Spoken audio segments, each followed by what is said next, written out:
In today's video, I'm going to teach you how to show power bins in DaVinci Resolve. If you're organizing footage and assets inside DaVinci Resolve, power bins can be really helpful because they let you keep certain media available across multiple projects within the same database.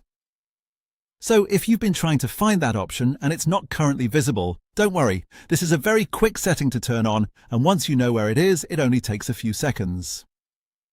To begin, go to the top left area of DaVinci Resolve and open your media pool. This is the panel where your clips, folders and bins are usually stored while you work on a project. If the media pool is hidden, just make sure you bring it into view first because that's where the setting for power bins is located. Once your media pool is open, look toward the top right corner of that panel. You'll see a small three-dot icon which opens additional options for the media pool. This menu contains a few useful display and organizational settings, so click on that three-dot icon to continue.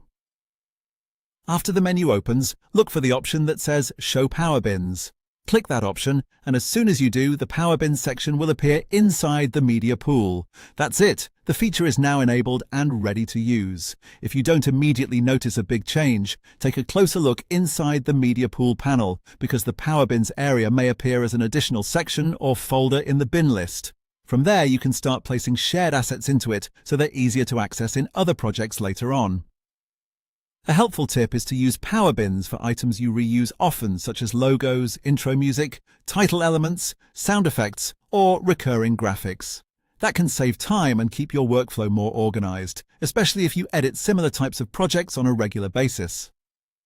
So again, all you need to do is open the media pool from the top left, click the three-dot icon in the top right of the media pool, and then choose Show Power Bins.